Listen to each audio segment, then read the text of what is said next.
मैं भी आगे अज तुम्हारा पावा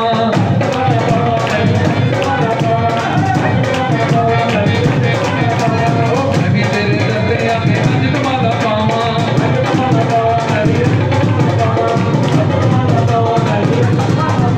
अखियां खाना वाले पीरा तेरा गुण मैं गावा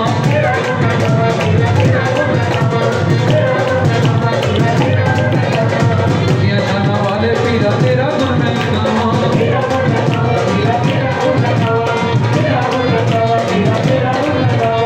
तेरे दर ते आ गईयां मैं तेरे दर ते आ गईयां मैं ओ तेरे दर ते आ गईयां मैं तेरे दर ते आ गई मैं बड़े मेरा मल्ला बोल फकीरा भुलाई अल्लाह बोल फकीरा बोल फकीरा बोल फकीरा बोल फकीरा बोल फकीरा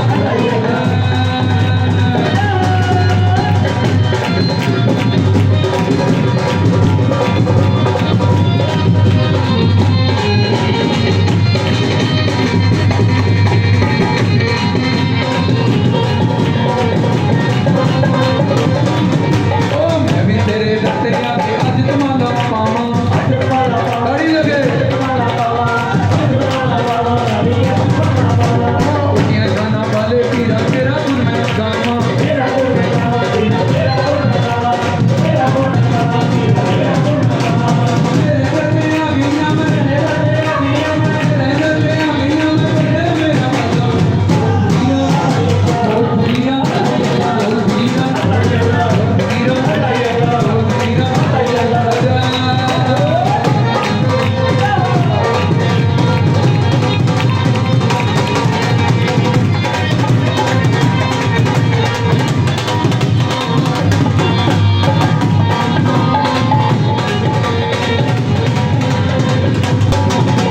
तेरी दीवानी ने है पीरा तेरे नाल है लाइयां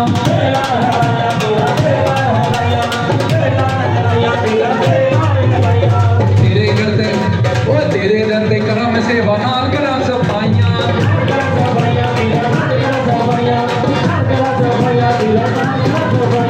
तन मन धन तीन तरह की सेवा है बाबा जी सेवा ही नहीं कर सकते बाबा जी की शक्ति है इस करके झाड़ू पोचा संगत को पानी पिलाना मैट तय करनी झाड़ फूक करना ये काम बननी है सेवा भी जरूरी है सिमरन भी जरूरी है गुरु की तन मन धन गुरु ने हजारों लोगों को उतारना इस करके तन की 24 घंटे सेवा नहीं मिल सकती मन ने उन्हें जो तुहानू भजन किया उसका सिमरन करो इस करके धन दे नाल अपनी ज़कात एक होंदा कि ज़कात अदा करो मतलब दसवंध दो एक होंदा खैरात जो नहीं देते कम से कम दान करो अपने 3 फुट श्रद्धा करके इस करके तन मन धन दे नाल जो आप करना है ये सेवा है ये और नाल सिमरन करना फिर काम बनने है बोल सांचे दरबार की तो की कहना तेरी दीवानी ने ए पीरा नाल तेरे घर लाइयां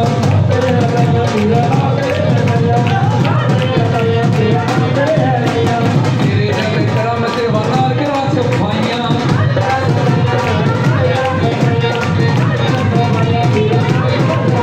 बाणी कहंदी नीचो उच्च करे मेरा गोबिंद ਜਿਹੜਾ ਕੋਈ ਜਿੰਨੀ ਕੋਈ ਜੁੱਤੀਆਂ ਦੇ ਭਾਂਡਿਆਂ ਦੇ ਯਾਰ ਮੈਂ ਤੇ ਬਾਥਰੂਮ ਮੇਰੇ ਤੇ ਇੰਨੇ ਮਾੜੇ ਕਰਨ ਹੈ ਪੀਰ ਮੇਰੀ ਸੁਣਦਾ ਹੀ ਨਹੀਂ ਮੇਰੀ ਸੁਣਵਾਈ ਨਹੀਂ ਹੁੰਦੀ ਇਸ ਕਰਕੇ ਪਤਾ ਨਹੀਂ ਮੈਂ ਕਿੰਨਾ ਕੁ ਪਾਪ ਕੀਤਾ ਹੈ ਮਾੜੇ ਕਰਮ ਮੈਂ ਜੁੱਤੀਆਂ ਦੇ ਬੈਠਾ ਯਾਰ ਮੈਂ ਭਾਂਡਿਆਂ ਦੇ ਬੈਠਾ ਜੁੱਤਾਂ ਦੇ ਮੈਂ ਪਾਣੀ ਪਿਲਾਉਣ ਲੱਗ ਜਾ ਭਾਂਡੇ ਜਿੱਦਾਂ ਉਹ ਭਾਂਡੇ ਮਾਂਜਦਾ ਸਰਕਾਰ ਅੰਦਰੋਂ ਮਾਂਜੀ ਜਾਂਦੇ ਉਹਨੂੰ ਉਹ ਸਾਚੇ ਦਰਬਾਰ ਕੀ ਜਿੱਦਾਂ ਝਾੜੂ ਲਾਉਂਦਾ ਰਹਿੰਦਾ ਉੱਠ ਫਰੀਦਾ ਸੁੱਤੇ ਝਾੜੂ ਦੇ ਮੁਸੀਬਤ ਤੂੰ ਸੁੱਤਾ ਰੱਬ ਜਾਗਦਾ ਤੇਰੀ ਸਾਡੇ ਨਾਲ ਕਦੀ ਸੋਚੇ ਪਹਿਲੇ ਚਲੀਏ 15 मिनट यार कोई सेवा कर लिए दरिया बिछा लांगे कोई लंगर बना लांगे कोई पक्के झाड़ लांगे कोई डस्टिंग कर लांगे कोई भजन सिमरन कर लांगे क्योंकि अगर इतना सोचो तो काम बनना जान थोड़े बहुत सच्चे दरबार की जय करो सच्ची सरकार दा बहुत सच्चे दरबार की जय तेरी दीवानी ने ओ पीरा ना करे खलवाइयां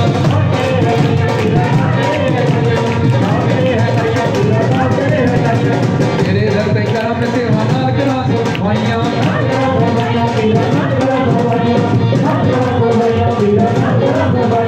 तेरे घर ते पढ़न माध्यम बचा के मसला बोल फकीरा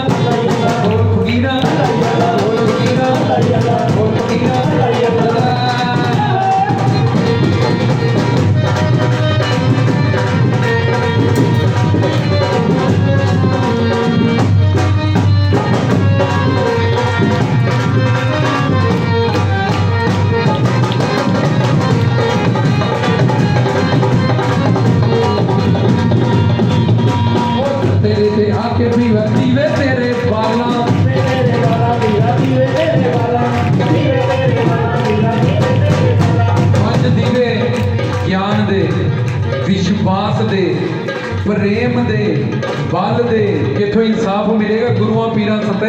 दरबार है पीरां संतां दा अकाल पुरख दी कचहरी 'च खड़े हो गए उन्हें कहना है कर्म कीता सी भोग तैनूं भोगना पैना है दानी नूं कहा तेरे औलाद नहीं रूढ़ी नूं कहा औलाद नहीं अकाल पुरख ने गाइए ने बंदा कहा तू कोड़ी ही रहेगा तू ऐसा कर्म किया है लेकिन वो गुरु कृपा दरबार पीरां दे दरबार संतां दे दरबार नाल जुड़ गया जिथे सेवा करके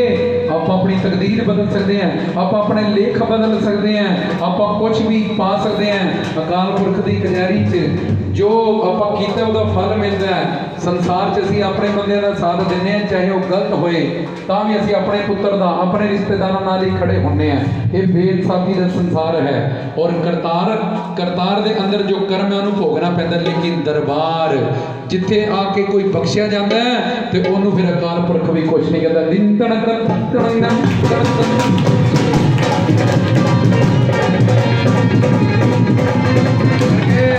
माफी मंगनी है पीर लखदाता जी गौर जी बाबा पौना हरि जी लखदाता जी गुरु नानक जी जिन्होंने कारणों तो मेरा काम फसिया मैं दुखी है मेरी बीमारी लगी मैं कोट कचहरी जो भी है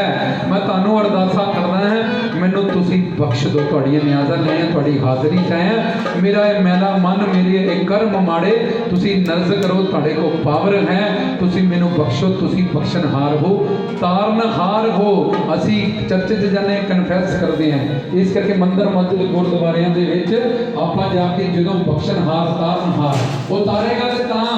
जो असी कहांगे असी गलत हाँ असी कहते बाबा काम नहीं करता वो सांचे दरबार की पीर इदा नहीं करता ते कर्म कीता तू ओदी सजा भी ते तू मनी इस करके हुण फिर कर्म कर जो माड़ा करने वाले हाजिर ही ना इत्थे चंगे च भी हाजिर हो दा भी फल मिलेगा वो सांचे दरबार बोल फकीरा बोल फकीरा बोल फकीरा बोल फकीरा बोल फकीरा बोल फकीरा तेरे ते आके पीरा तेरे पीवे वाला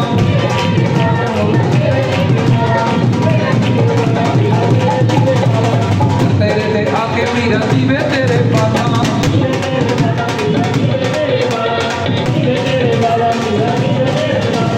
गुजरात में फिर फकीरा नाम तेरे दी माला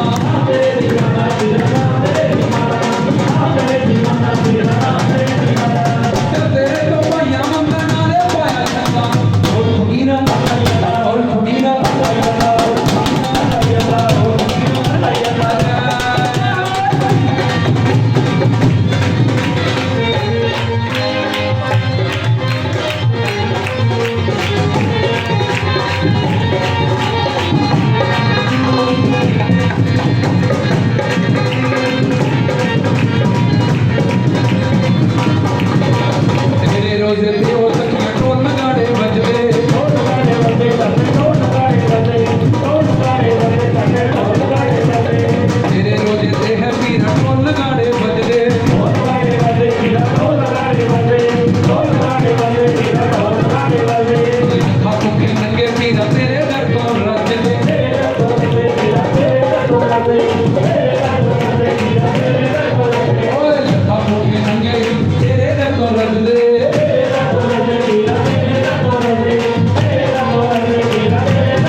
बस उदों सिमरन शुरू हो जाओ जेड़ा भी तुहानू आंदा अल्लाह वाहिगुरु गॉड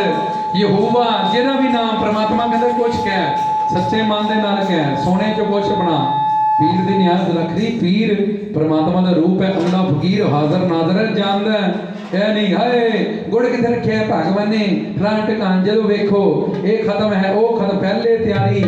सारी रखोगे। हुण नियाज बनाने लगी है घर परिवार संसार तो पीर दे इश्क च प्रेम च नामदान पढ़दे मूल मंत्र पढ़दे फरीद कबीर रामदेव नामदेव ये सब पीर फकीर संती से है। बाद में रोट बना लगी है नमो शिवाय नमो सिद्धाय उन्हीं देर सिमरन को दो सिमरन करदे करदे ले आओ ओ प्रमाण होने हैं। ओ पीर ने खाने ब्रह्म ज्ञानी का भोजन